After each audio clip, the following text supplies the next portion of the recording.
I'm on Fitz. How are you? Welcome to the podcast. It's the F1tzstop podcast with BYD Limerick and Lines Motor Group. You can check out the BYD fully electric cars and plug-in hybrids as well. You'll find them in Limerick. Just search for BYD Limerick and also Lines Motor Group as well. If you want to check out Ford and many of the other cars available there, there's Land Rover and Jaguar as well. Thank you so much for sponsoring the podcast. It's BYD Limerick and Lines Motor Group. Let's get into what I like to call the A1 ring, but it's now called the Red Bull ring. We are back for Formula 1.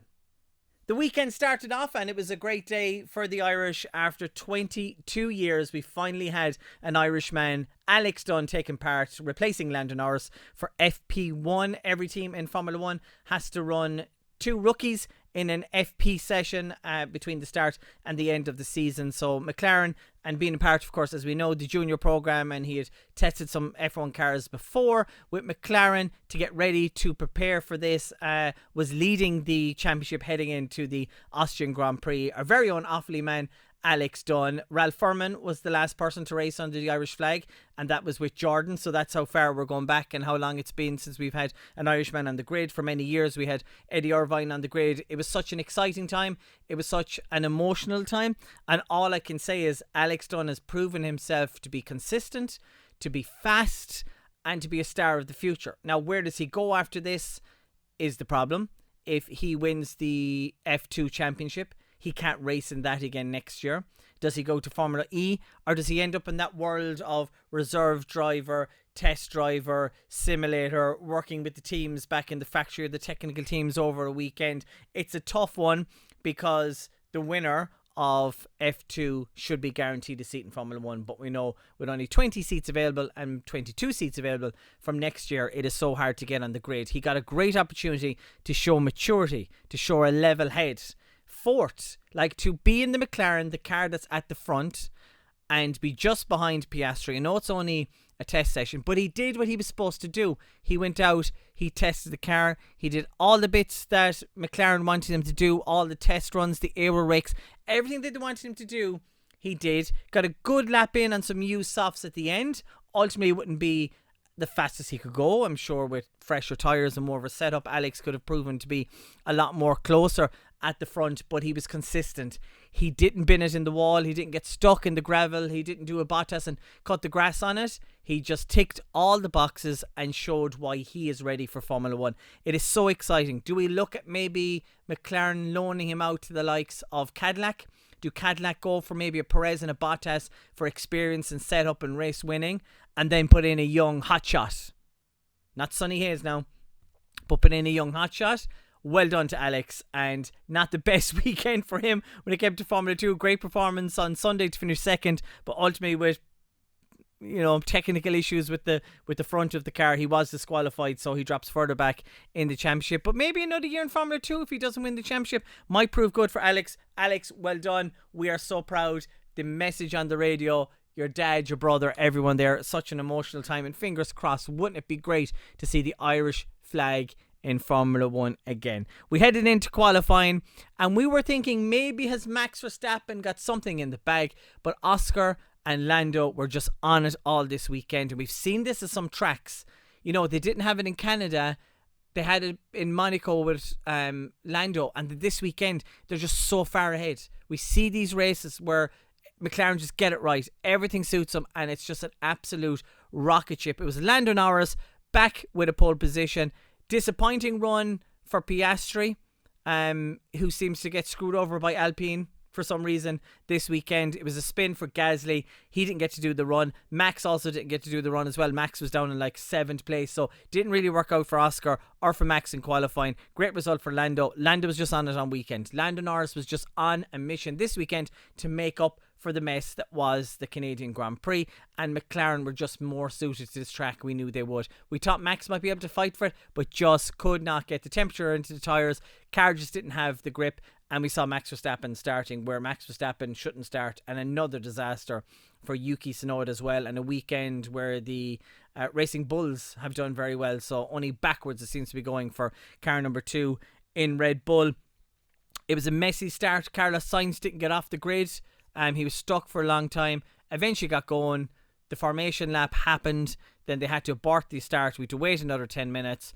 He got back to the pit lane, brakes went on fire. A terrible weekend for Williams. Williams seemed to be having a few back-to-back terrible weekends. Whatever's going on in Williams, it started off strong and good, consistent with points, but it has been a difficult few races for them. He didn't get going. We got running 10 minutes later. Max Verstappen got taken out. Antonelli locked the brakes at the back. Just too much in the car. Slid into Max Verstappen. Took him out. That's Max Verstappen's championship gone.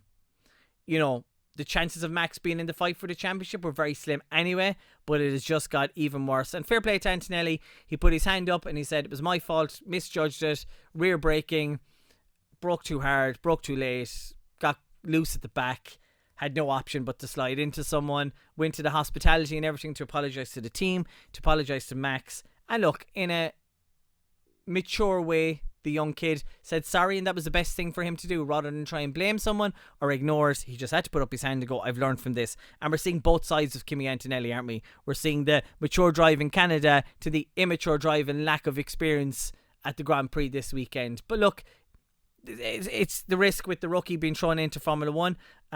This is what Mercedes have to put up with for the Constructors' Championship. They know they're not going to win it, but it will be points absolutely lost by them. But a disappointing weekend for the team that only won in Canada. So big disappointment for the home Grand Prix for Red Bull. They'll be looking forward to getting to Silverstone. So it was Norris ahead of Piastri. We got the fight, didn't we? We got the McLaren fight. And they raced cleanly. Nearly drove into each other a few times. Piastri was late on the brakes, locking up. They raced against each other. The team let him race. It was Norris with a mature, level-headed, skillful drive, showing why he is still in for the championship. This weekend was his way of telling the people who doubted him, I ain't gone nowhere. I made a mistake. I am still there. There still will be tracks. There'll be weekends where I'll be better than Oscar. And Oscar was all over him. You were wondering, would there be a point where we'd have Linus Sturridge, the two McLarens fighting each other lap for lap? But it didn't work out that way with the pit stops and the second stint, and it just worked out perfect for Lando Norris. Piastri got caught, didn't he, while trying to catch in traffic. And once again, Alpine were in the way. Colapinto this time. And I think he's normally calm, but Piastri says, what have I done that I have to get fucking screwed over every time? He's no luck with the contracts with Alpine to them getting in the way. But a second place for Oscar, just couldn't get the jump over on Norris this weekend. Charles Leclerc will be happy with Ferrari third and fourth. Lewis Hamilton as well going, look, it was a good weekend. We've taken a step forward. Doesn't look massive, but we've taken a step forward with the car. So he seems to be happy. With fourth place, George Russell will be disappointed in fifth. Way too hot, I think, for Mercedes this weekend and the tyres. And I think Canada, even though it was hot, the track surface didn't really help this weekend. Sixth for Liam Lawson. He'll be absolutely delighted to bag 8 points and back to where he needs to be and back to the kind of performances. And they can really do it, can't they, Racing Bulls, on some weekend? They save their tyres in qualifying. They save them for the race. They put themselves in a position where they can run. And it's worked out really well for him, just ahead of Fernando Alonso, who also got more points on the board. Another back-to-back weekend with Fernando Alonso. In the points in 7th place, Gabriel Bortoleto finally gets his points in Formula 1 for 8th place. He didn't seem too happy about it, did he? He was disappointed not to catch Fernando Alonso on a one-stop in 7th. But, you know, for Kick Sauber, getting more points on the board. Double points this weekend. Nico Hülkenberg in 9th as well. And they've just had a run over the last few weekends. And congratulations to Kick Sauber before they head into Audi for next year. More points on the board. And Ocon in Haas in 10th place, and his teammate Behrman in 11th. Hadjar in 12th. He'll be disappointed with that after running well all weekend. Pierre Gasly struggling in the Alpine in 13th. Lance Stroll, as usual, in the land of nowhere in 14th. Disappointing weekend for Colapinto as well. 1 lap down in 15th. And Yuki Tsunoda with a 10-second penalty, being off the pace all weekend. Albon retiring for Williams in 17th. Max Verstappen getting taken out by Antonelli 18th and 19th. And Carlos Sainz did not start. He's down as a DNF, but he should be a D, not S, a DNS. But anyway, another disappointing weekend for Williams. Red Bull, you kind of wonder, what are they going to do? That second seat's not working out. Yuki Tsunoda seems to be having the same problems that Lawson was having, the same problems that Perez was having, the same problems that everyone's been having. Is this car just solely designed around Max Verstappen? If Max Verstappen wasn't in the car, would Red Bull be anywhere even near the front? Would they be a midfield team? Would they be at the back? This is how good Red Bull are with Max Verstappen and how much they've put all their energy into the Max basket. And then there's talks this weekend for Mercedes going, yeah, we'd love to take Max. Red Bull are saying, no, Max is signed till 28, 29. He's going nowhere. Max doesn't seem to want to say he's going anywhere. Toto Wolff is just stirring the pot. Is it just because it's their home Grand Prix? Is he looking to maybe stir things up a small bit, knowing that they're kind of in a fight in the Constructors' Championship with Red Bull, that they might have another driver in Antonelli, even though he crashed this weekend, that might get more points than Perez? You know, would Red Bull be better off to run 3 of their Racing Bull cars? Like, if you put Yuki Tsunoda into a 3rd Racing Bull, he'd probably do way better. It's a cursed car. That second car is absolutely cursed, and I just don't know what direction, because poor old Hadjar, if he gets thrown into that car, it could be an absolute mess. Or maybe it'll be different when the new cars come in. Maybe Yuki Tsunoda might be in a better position for 2026 with a Red Bull car with a new powertrain. Who knows? We'll see. It's going to be another British Grand Prix heading on next weekend. We are back to back this weekend. I won't be doing any podcast because I'm going to be in Spain, so it might have to wait for a while, but you would be thinking it's going to be a strong weekend again for McLaren. Could we get another British win? Can Lewis Hamilton make it another history record-breaking win at his home Grand Prix? I don't think so, but I didn't think he'd win last year. The weather this weekend is going to be a bit tricky as well. You never know. Don't count out Lewis Hamilton. How amazing would it be to get his first Ferrari win and get himself even on the podium? Would be absolutely brilliant at the British Grand Prix.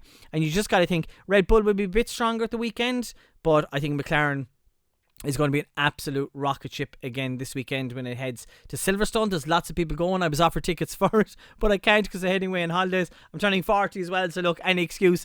I'll be watching the Formula 1 and watching the hurling as well, I think from a bar over in Spain. So thank you so much for listening. It's Lando Norris back in the championship fight. It's an absolute rocket that is McLaren, and we can expect maybe some fireworks, and hopefully the two don't come together and we have a very exciting, because it's a great circuit. It was Formula 1 started 75 years ago. It's a great circuit for overtaking. Maggots, Beckett's, Stoke Connor. It's just an amazing circuit to watch. Always great overtaking. And something special always seems to happen. If not the weather, but some overtakes and crazy results as we head to the next round of the Formula 1 Championship. It's the British Grand Prix at Silverstone.